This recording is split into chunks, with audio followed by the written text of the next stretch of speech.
Selamat pagi pemirsa. Bertahun-tahun masyarakat dan penegak hukum terjebak dalam kebingungan akibat tumpang tindih kewenangan lembaga auditor negara seperti BPK, BPKP, dan Inspektorat yang seringkali menghasilkan hitungan kerugian negara yang berbeda dan tidak sinkron.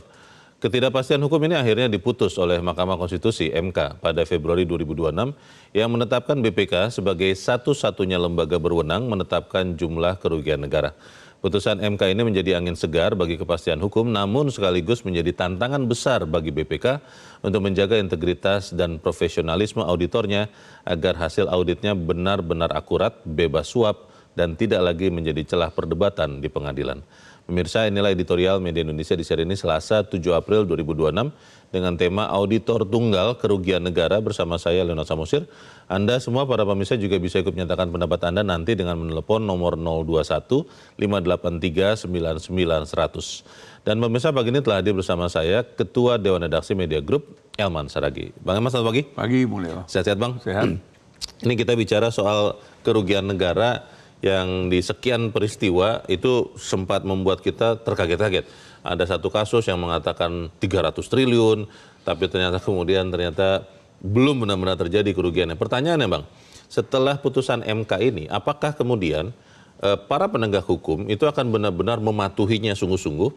Seperti BPKP misalnya, dia akan berkoordinasi kepada BPK saja atau seperti apa? Ya, kalau mengacu kepada kedudukan MK, di mana di situ disebutkan putusan MK final dan mengikat. Artinya seluruh aparat penegak hukum yang dalam penetapan untuk acuannya tentang kerugian negara harus mengacu kepada putusan MK itu. Yaitu apa? Lembaga satu-satunya yang berwenang untuk memutus berapa kerugian negara itu adalah BPK. Harus semua patuh ya? Ya kan harus. Keputusan MK itu kan final dan mengikat. Jadi artinya nggak boleh lagi ada tafsir lain. Misalnya katakanlah KPK bilang ya kita ini kan punya kewenangan untuk menghitung sendiri. Atau yang lain misalnya. Atau katakanlah jaksa menggunakan auditor internal gitu kan. Itu nggak boleh. Tidak boleh lagi. Tidak boleh. Pokoknya mulai sejak ditetapkan bulan Februari yang lalu, maka sejak itulah satu-satunya lembaga yang berwenang untuk menyatakan berapa kerugian negara, yaitu ya BPK. Bang, pertanyaannya begini Bang, kan walaupun ini di dunia politik kekuasaan, tapi kita ingat ada gium yang mengatakan power tends to corrupt, kekuasaan cenderung korup, absolute power corrupts absolutely Bang. Kekuasaan yang absolut akan cenderung korup. Nah ini kan kalau kita menganalogikan bahwa auditnya hanya ada di BPK, powernya itu ada di BPK semua, kecenderungan atau godaan untuk korupsi makin besar loh Bang. Itu bagaimana? Ya memang kalau saya baca respon dari katakanlah yang membaca putusan itu, muncul berbagai pendapat. Wah ini berarti nanti, ini makin tajir ini BPK katanya, tanda kutip ya. Makin tajir, makin kaya. Karena itu oknum. Oknum. Artinya mereka ini nanti akan bisa memperdagangkan kekuasaannya kan gitu kan. Itu kan tafsir kan. Nah ini tantangan buat BPK. Ini tantangan buat BPK bahwa seluruh hasil audit dari BPK itu harus betul-betul presisi, akurat, dan memang bisa dipertanggungjawabkan. Jadi nanti jangan ada lagi ke depan katakan kayak seperti kejadian yang belum lama ini kan ada anggota BPK yang kena tangkap, kena OTT kan gitu kan, auditor yang kena tangkap, kena OTT kan. Dan udah banyak juga yang dipenjara kan. Nah ini kan yang mencoreng nama baik BPK. Nah ke depan BPK itu harus betul-betul seluruh aparat yang ada di sana betul-betul terpercaya.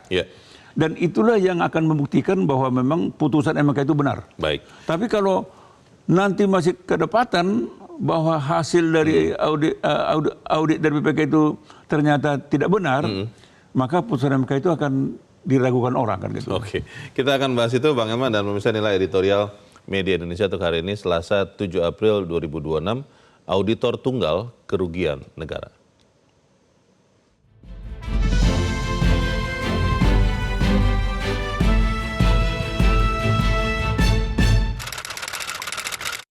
auditor tunggal kerugian negara.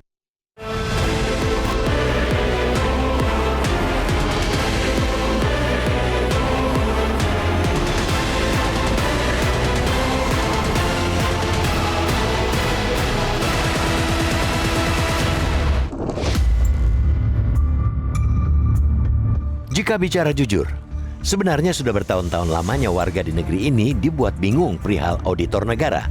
Ada Badan Pemeriksa Keuangan (BPK), ada pula Badan Pengawasan Keuangan dan Pembangunan (BPKP), dan untuk pemeriksaan yang lebih sempit ada Inspektorat Jenderal dan Inspektorat Daerah. Semua lembaga pemeriksa keuangan itu sama-sama mengaudit pengelolaan dan tanggung jawab keuangan negara. Namun, kerja bareng ini justru yang menjadi pangkal kebingungan masyarakat, termasuk penegak hukum. Sudah menjadi pemandangan yang lumrah saat lembaga-lembaga auditor itu mengeluarkan hasil penghitungan yang berbeda, padahal objek yang diperiksa sama. Ketika itu terjadi, tiap lembaga langsung beradu argumen perihal metode dan definisi yang didasarkan pada tafsiran masing-masing. Jika para lembaga negara sudah saling adu argumen, masyarakat diminta duduk manis jadi penonton. Saat negara ini baru berdiri, para pendiri bangsa langsung membentuk BPK pada 1947. Kebingungan baru terjadi saat generasi penerusnya membentuk Inspektorat Daerah mulai tahun 1965 dan Inspektorat Jenderal pada 1966. Kebingungan semakin sempurna saat BPKP dibentuk pada 1983. Di payung hukum dari berdirinya semua lembaga itu, sejatinya telah diatur tanggung jawab dan kewenangan tiap lembaga. Sayangnya, semua pengaturan itu bersifat makro, sehingga semua lembaga berasa punya tanggung jawab dan wewenang yang sama. Tumpang tindih pemeriksaan keuangan negara tentu tak terelakkan. Begitu juga dengan pemborosan keuangan negara karena harus menggaji ribuan auditor tersebut. Sementara hasil pemeriksaan mereka kerap berbeda sehingga sulit dijadikan pegangan.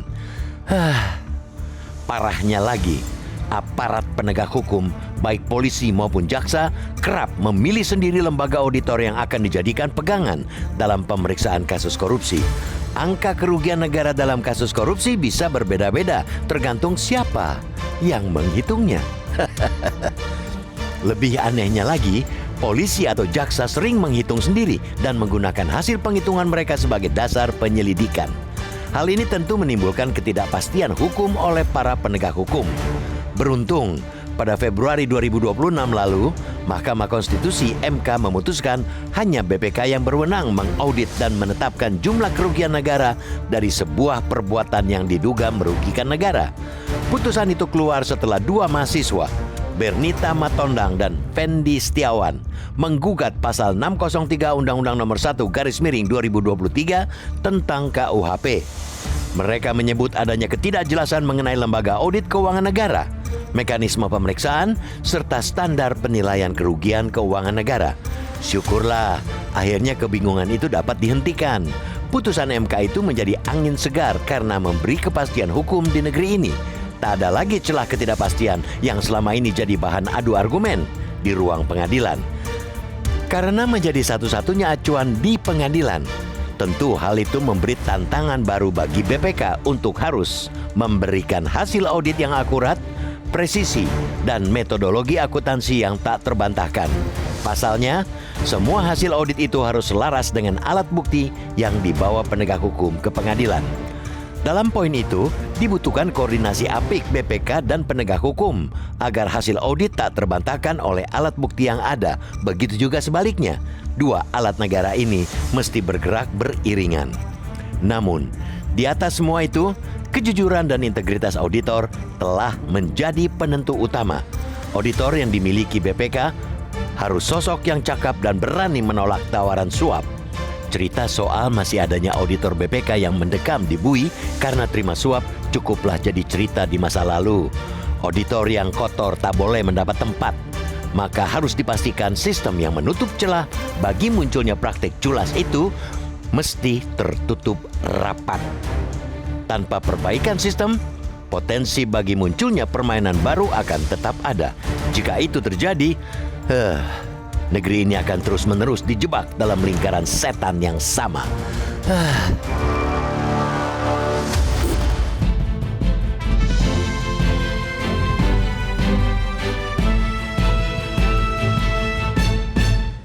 Di bagian berikut Anda bisa menyatakan pendapat Anda, pemirsa. Untuk saat ini tetaplah bersama kami.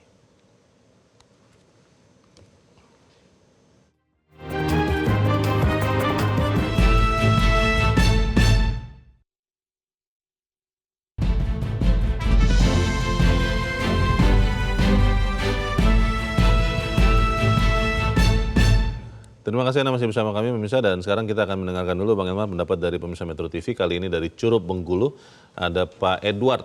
Pak Edward, selamat pagi. Selamat pagi Bung Leonard, selamat pagi Bung Hilman. Selamat pagi Pak Edward. Silakan Pak. Polemik yang terjadi sebetulnya nggak perlu terjadi. Niat pemerintah pendiri bangsa ini mendirikan BPK sebagai auditor tunggal pada tahun 1947 itu sudah mereka antisipasi. Tetapi kan untuk membantu, pertimbangannya untuk membantu pekerjaan agar di daerah-daerah tidak menyalahgunakan salah jalan, tersesat dalam mengelola keuangan, dibentuklah inspektorat. Inspektorat itu ya payah dia mau bertindak karena inspektorat kan di bawah kepala daerah. Dia mungkin cuma bisa mengingatkan. Kalau mau menindak nggak mungkin. Jadi itu ceritanya. Inspektorat berada di bawah kepala daerah. Bagaimana dia mau menindak kepala daerah? Cuma dia mengingat, ini salah mungkin. Tetapi auditor tunggal itu Badan Pengawasan Pembangunan Keuangan juga tugasnya itu cuma ngawasi aja. Dia nggak perlu melakukan audit terhadap itu. Cukup memeriksa, ini salah mengingatkan. Tapi auditor tunggal adalah BPK. Nah sekarang kita terima kasih. Sudah kembali lagi dengan keputusan MK bahwa kita negara hukum, harus tahan hukum, bahwa keputusan MK ada final and binding, nah ya sudah kita taati. Kenapa sekarang nggak? Cuma sekarang kan seperti yang diberitakan, masih banyak auditor-auditor yang tertangkap OTT. Kita berharap dalam rekrutmen auditor harus orang-orang yang berjiwa setengah dewa lah yang duduk di sana. Fasilitas sudah baik, semua sudah baik. Apalagi yang kurang? Kalau serakah, nah ini yang payah. Nah ini ilmu kejiwaan dalam rekrutmen perlu benar-benar. Jadi rekrutmennya harus benar, kejiwaannya harus diteliti benar orang ini dari hal yang sekecil-kecilnya. Itu dengan metodologi yang ada bisa. Baik. Auditor itu nggak sulit kok, datanya tertulis semua. Tinggal membaca siapa yang mau nafsirkan. Nah, nafsirkan ini berdasarkan kepentingan. Kalau menafsirkan berdasarkan kepentingan negara, pasti hasilnya akurat dan akuntabel. Terima kasih Bung Hilman dan Leonard. Terima kasih Pak Edward di Curup Bengkulu. Selamat pagi Pak. Pak Edward mengatakan auditor harus diperiksa kejiwaannya juga. Ini bagaimana nih Pak Keman? Ya, artinya memang apa yang dikatakan oleh Pak Edward tadi itu benar. Jadi sebetulnya walaupun ada BPKP, walaupun ada Irjen, Inspektorat Daerah, memang itu mestinya penunjang kan, mencegah. Jadi fungsi utamanya bukan auditor kan. Mestinya itu kan, mencegah. Fungsi auditing itu tetap di BPK. Jadi kalau mereka sebetulnya kan kalau mau terjadi cegah. Mengingatkan kan gitu kan. Itu sebetulnya jangan malah ini dijadikan acuan kan. Itu yang terjadi seperti kasus Amsal Setepu itu kan. Oh gitu. Ya artinya kan hasil audit dari Inspektorat Daerah Kabupaten itu dijadikan jaksa untuk mentersangkakan Amsal. Nah ternyata memang ponis hakim kan mengatakan tidak terbukti. Karena memang keliru kan gitu kan. Termasuk ada beberapa item yang dinolkan harganya dinolkan. Jadi ini kan tidak masuk akal. Nah, supaya ini tidak terjadi, maka benar BPK, karena mereka kan lembaga independen. Dia kan setingkat dengan presiden itu. Setingkat dengan DPR, dengan lembaga tinggi negara lainnya. Jadi dia tidak bisa diintervensi. Nah, hanya saja seperti yang diingatkan oleh Pak Edward tadi itu, ke depan BPK itu harus betul-betul bersih, jujur. Jangan ada lagi terjadi seperti masa lalu kan gitu kan. Jadi katakanlah ketika mereka menyebut hasil audit itu kan ada wajar tanpa pengecualian. WTP. Nah, wajar dengan pengecualian. Tidak wajar dan sebagainya. Nah, sampai disclaimer ya. Konon katanya ini status-status ini kan bisa didamaikan kan gitu kan. Oh. Nah, konon katanya ada ini Bang efek apa ya? beneficial.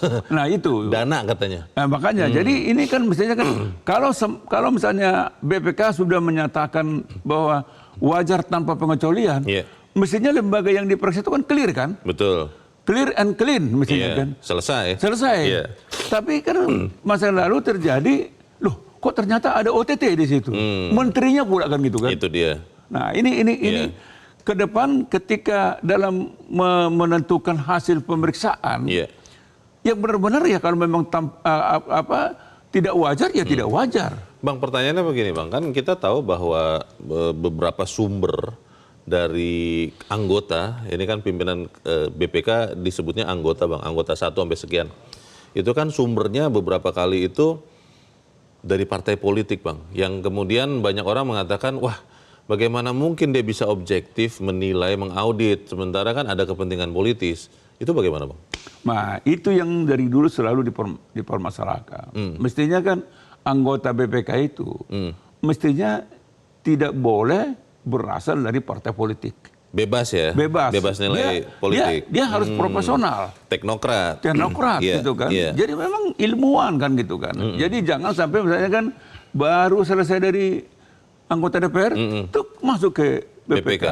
Dan patut diduga kan orang juga duga. Berarti waktu pemilihannya di DPR juga ada paket-paketan ini kan. Ada gitu. kepentingan. Ada kepentingan gitu. Jadi ke depan mestinya kita seluruh masyarakat ini, seluruh elemen masyarakat ini ikut menjaga integritas daripada BPK itu. Salah satu bentuk ikut menjaganya ya seluruh anggota BPK itu tidak boleh berbau partai politik. Kalau kita melihat ada beberapa kasus Bang, ini kan BPK ini karena sekarang apalagi dikuatkan oleh MK, seluruh power untuk memberikan pernyataan keputusan kerugian negara ada di tangannya. Apa yang kita bisa lakukan untuk memastikan dia tidak semakin cenderung koruptif Bang? Ya memang ya tidak mudah memang. Iya. Karena powernya semua di dia loh Bang. Hanya karena putusan MK ini kan tantangan buat semua. Ya buat pemerintah, ya buat DPR, buat semuanya. Buat masyarakat juga kan. Termasuk buat MK. Termasuk MK. Nah bagaimana caranya? Ya memang harus betul-betul pertama tuh seleksi untuk menjadi BPK itu betul-betul ketat gitu kan. Tadi kita bilang jangan ada berbau partai politik. Jangan ada kepentingan lain. Jangan ada kepentingan lain. Jadi ketika DPR menentukan ya memang dia pantas. Dia sudah teruji. Dan orang ini tidak pernah tercela. Tidak boleh cacat ya. Tidak boleh cacat. Jadi jangan sampai orang yang pernah tercela. Ini harapan kita. Kita bahas bagaimana kita bisa berkontribusi untuk menjaga itu di bagian berikut. Bang Elman, pemirsa tetap bersama kami, Editorial Media Indonesia. Segera kembali.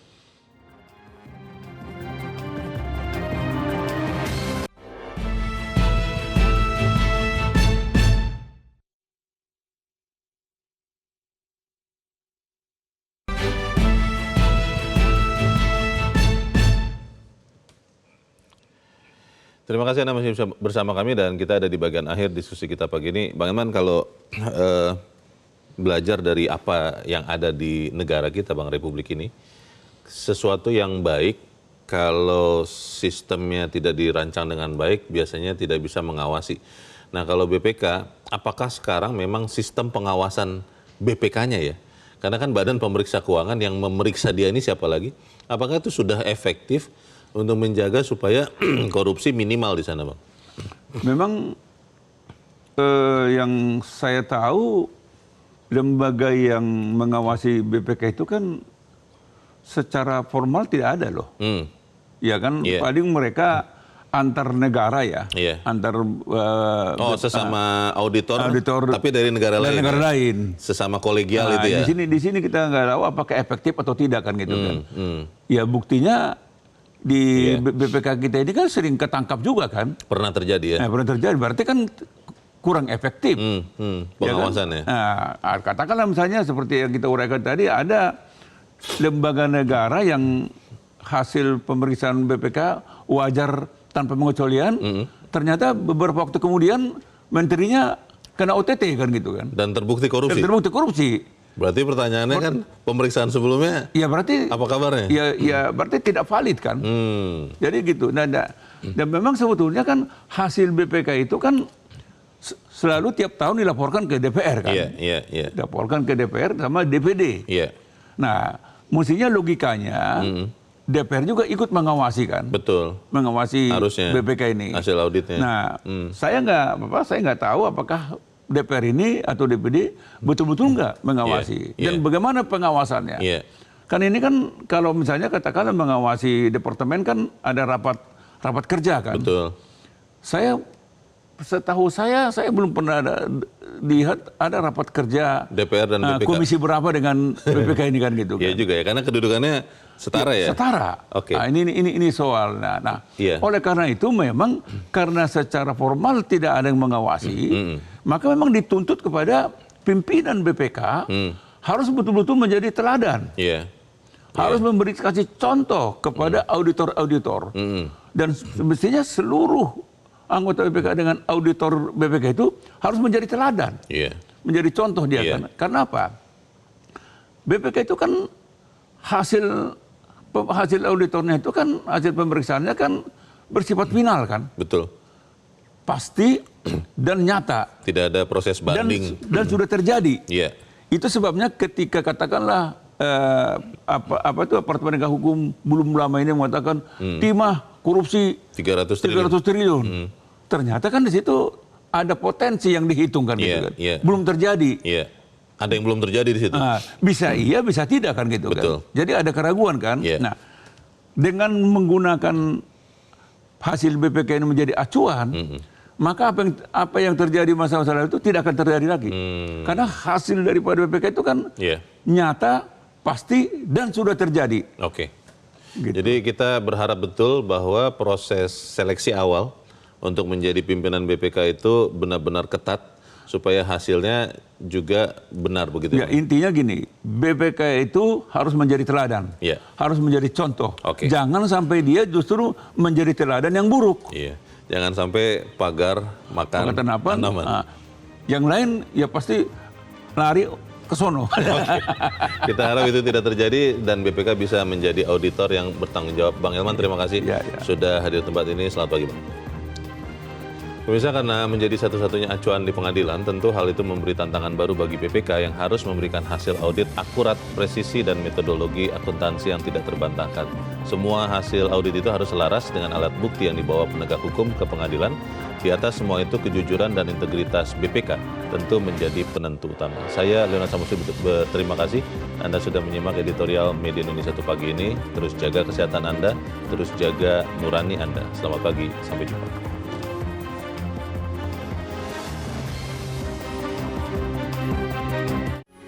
Metro TV. Jelajahi cara baru mendapatkan informasi. Download Metro TV Extend sekarang.